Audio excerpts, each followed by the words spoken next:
eu vou começar, peguei assim como mote para introduzir esse debate, para introduzir essa fala, uma proibição também das mais recentes, né? E comentar um pouquinho sobre isso. Quer dizer, de repente, resolveu-se alguns políticos em São Paulo proibir o sal no restaurante. Não vou falar aqui exatamente do sal, até porque eu acho que a gente tem que moderar sal mesmo, tem que tomar cuidado com a pressão e tudo mais.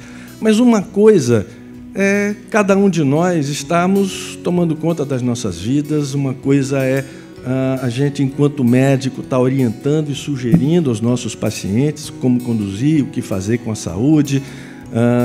E a outra coisa é o governo fazer isso, né? O governo não precisa dizer para ninguém quantos copos de água a gente deve beber por dia. Então, na verdade, eu estou pegando isso como exemplo para pegar uma coisa de uma mentalidade proibitiva, né, que nos últimos anos isso tomou conta do país, e isso vem interferindo de alguma forma na nossa prática médica. Hoje, por exemplo, se algum professor aqui quiser abrir uma faculdade em qualquer lugar para ensinar pessoas e tudo mais, não pode, você tem que pedir licença a algum burocrata para fazer isso. Hoje, um estudante, para se formar em medicina, ele vai ser obrigado a fazer um trabalho obrigatório aí, dentro de algum lugar do SUS, conforme critérios, regras definidas por algum burocrata. Na nossa prática diária, cada vez mais a gente está sendo controlado por protocolos, por regras, regulamentações das mais diversas. Para você imaginar, hoje na nossa clínica, por exemplo, a gente pega um frasquinho de um remédio qualquer com 20 comprimidos e eu tenho que dou um frasco para José, um comprimido, perdão, para José, um comprimido para Antônio, um comprimido para Joaquim, isso pela manhã. À tarde eu dou também mais outros. Eu tenho que registrar e anotar o nome de cada pessoa que tomou aquele comprimido, que está registrado, né, em algum lugar da burocracia. Isso se chama rastreabilidade de medicações. Isso, quer dizer, é um custo enorme para o serviço, é um custo enorme porque você tem que contratar burocratas para controlar isso. Enfim, e tudo isso para fazer um controle de alguma coisa que pode fazer muito mal, né? Então, eu queria começar falando justamente dessa mentalidade proibitiva, né, que ela tem algumas características. Ela é sempre feita em nome de um ideal maior, no caso, a saúde pública. Ela tem a outra característica que ela tem sempre um respaldo científico, entre aspas, né, fundamentando, né, por que você deve cuidar da sua saúde desse jeito, e ela deixa de ser uma recomendação médica para ser uma recomendação do burocrata e do governo. Essa mentalidade proibicionista, eu achei uma autora interessante, uma ex-juíza, uma juíza aposentada, perdão, onde ela fala desse proibicionismo sempre como um posicionamento ideológico, uma coisa que está voltada para a regulação, portanto, para interferir, controlar o livre-arbítrio das pessoas, e ela não deixa espaço para as escolhas individuais. Isso é uma coisa muito antiga, proibir qualquer coisa que a gente julgue que é mal, e ao longo da história da humanidade, sempre se proibiu, sempre governos tentam proibir coisas em nome do bem comum, em nome de Deus, e por motivos vários, né? Eu pesquei aí alguns exemplos, desde o século XVI, a Igreja Católica combatendo o uso da coca na América Latina, sempre em nome do maligno, em nome era a droga do diabo.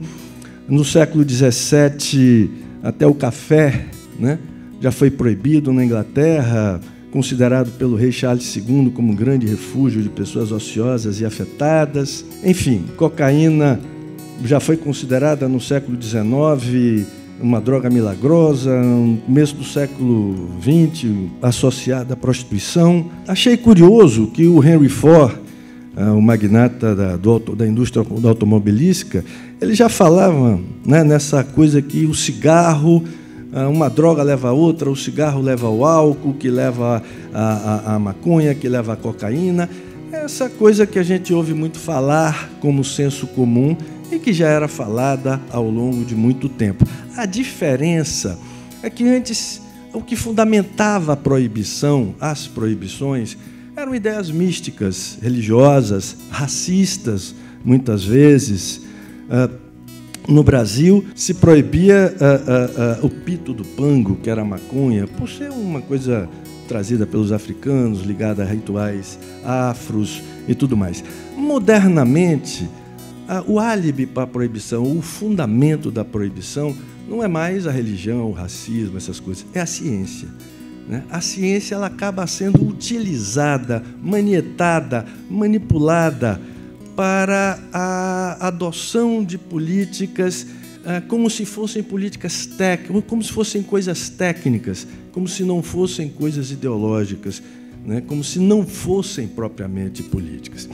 Então, eu vou conversar rapidamente sobre isso, quer dizer que essas políticas proibicionistas, elas pegam conclusões muito controversas de estudos científicos, elas consideram a suposta ciência como uma verdade absoluta, isso não é exatamente científico, e isso, quando é apropriado pelo Estado, vira uma religião de Estado, uma religião de um Estado ateu que é diferente de um Estado laico.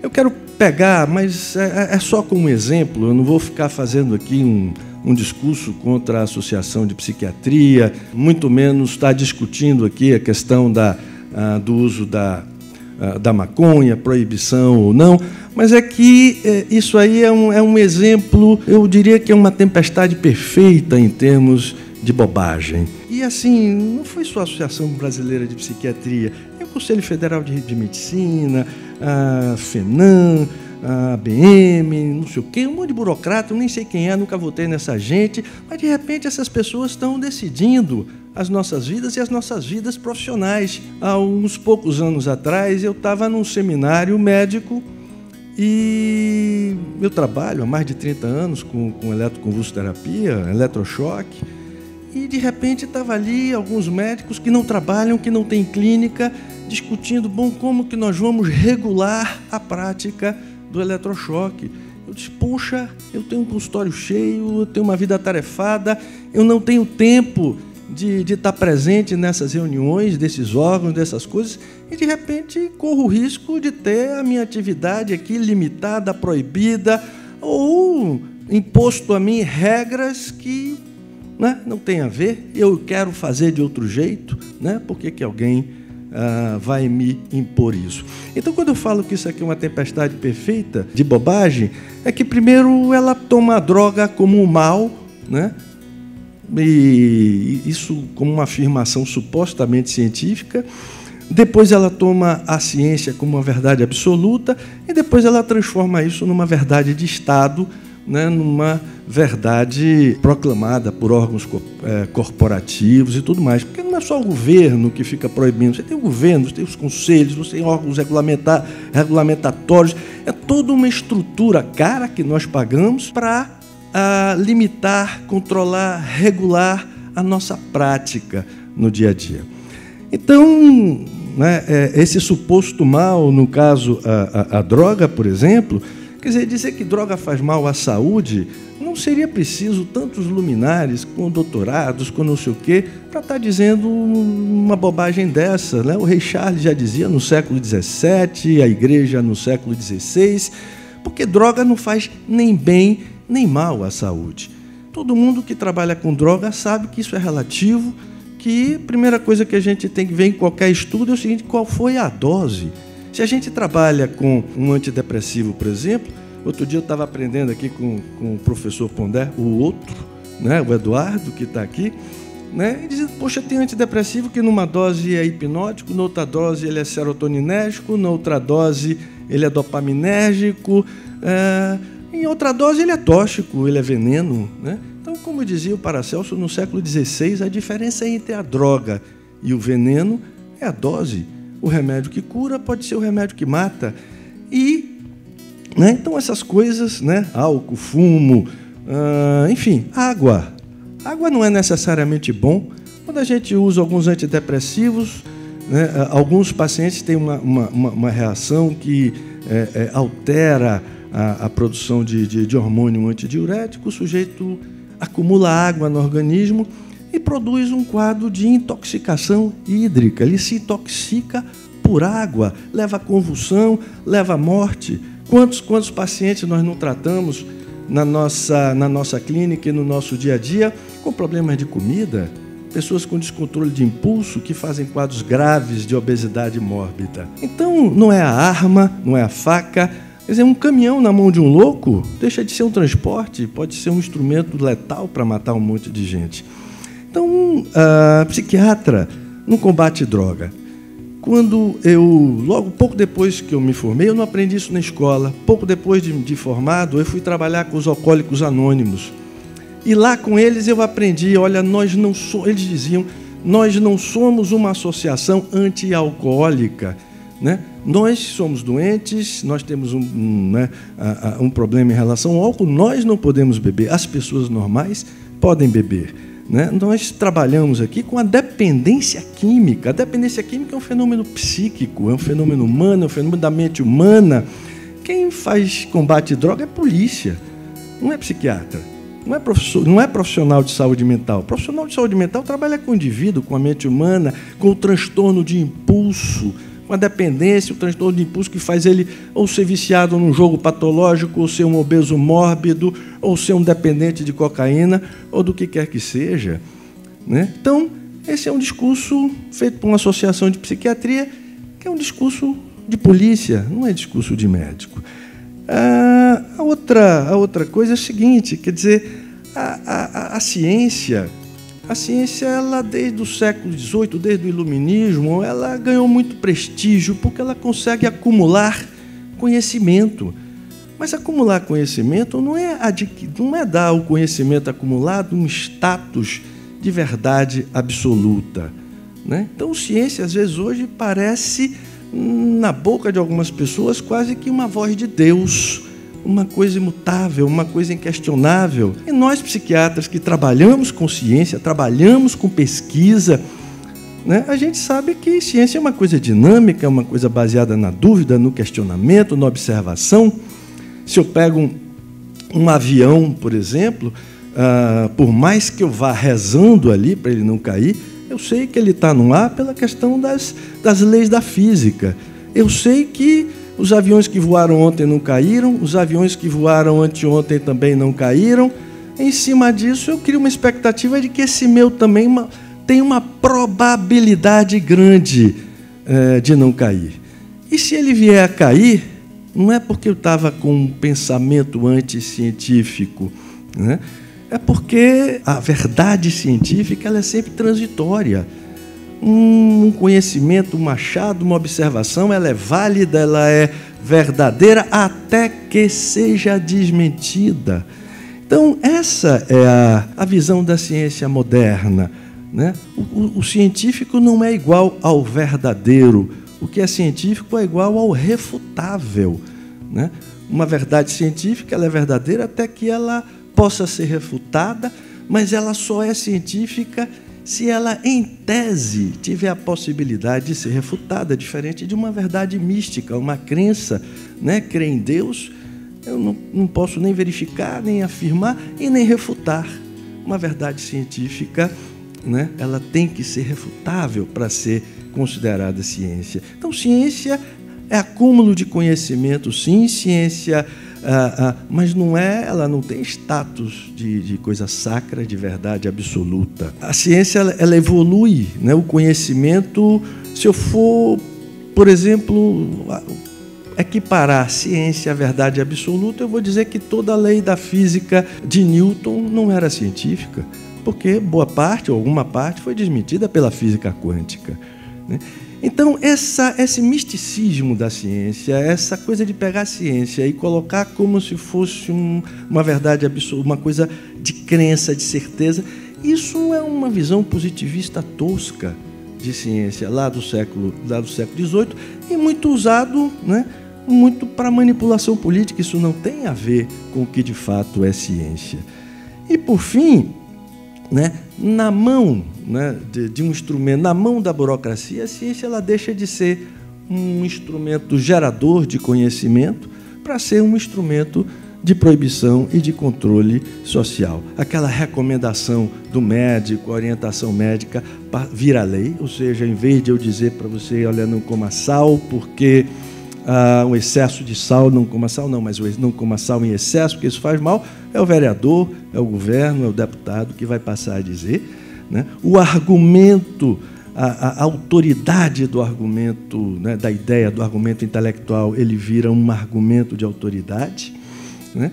E, como eu estava falando, o Estado deixa de ser um Estado laico para ser um Estado ateu. Ao dizer essas coisas, o que eu estou querendo passar, na verdade, é que é preciso separar o que é um discurso, que é uma ideia científica, do que é uma ideia política, né? Ou do que é uma ideia, às vezes, política travestida de ciência.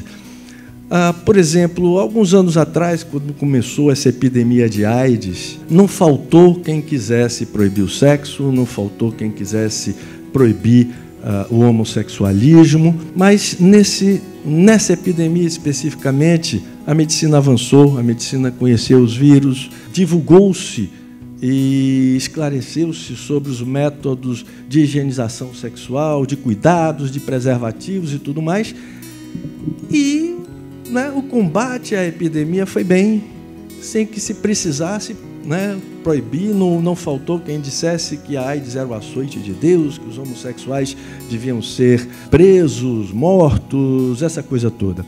E o que eu quero dizer com isso é o seguinte: você pode, às vezes, alcançar um objetivo, seja por uma via autoritária, né, seja pela via do proibicionista, seja por uma via democrática. Essa escolha não é técnica, essa é uma escolha, também não é uma escolha pragmática, né? Já ouvi dizer que se tivessem matado boa parte dos homossexuais logo no início da epidemia, se teria resolvido o problema facilmente. Pode ser que na ponta do lápis isso tenha sido verdade, mas não é por pragmatismo que se faz essas escolhas, é por valor. Se você tem a liberdade como valor, você caminha para uma solução democrática, você não caminha para a solução autoritária. Então, eu quero dizer que esse tipo de manifesto, esse tipo de ideia, né, não estou falando aqui da Associação de Psiquiatria, só peguei isso como exemplo porque isso é uma coisa presente, muito presente em todos os setores da nossa prática. Esse tipo de ideia não é uma coisa técnica, é um mau uso da técnica, né, por ideologias políticas que distorcem a concepção de ciência e que distorcem ou mistifica o próprio problema, demonizando o problema.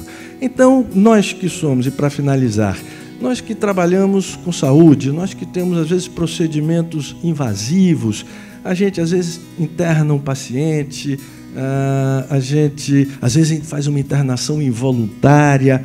Para a gente, a questão da liberdade, a questão disso como valor é muito importante, a discussão disso é muito importante. Para nós é importante a afirmação, não só do nosso compromisso, porque nossa prática é baseada em evidências científicas, o nosso compromisso com o pensamento científico, mas não só isso. Nós queremos incorporar valores éticos, morais, nós queremos ter isso, é importante na nossa prática, e a liberdade é, para nós, um valor maior. Por isso que nós, né, de novo, é um prazer enorme trazer uma pessoa aqui para falar para a gente sobre isso. E aí eu concluo dizendo que o mote desse nosso ciclo de palestras eu parafrasearia aí o Georges Clemenceau, o ministro da Guerra francês na Primeira Guerra Mundial, quando ele dizia, né, a guerra é importante demais para ser deixada na mão dos generais. Quer dizer, saúde mental também é importante demais para ser deixada só na mão dos médicos, só na mão dos psiquiatras. É preciso discutir também valores, e essa é a linha do nosso debate. Obrigado a vocês.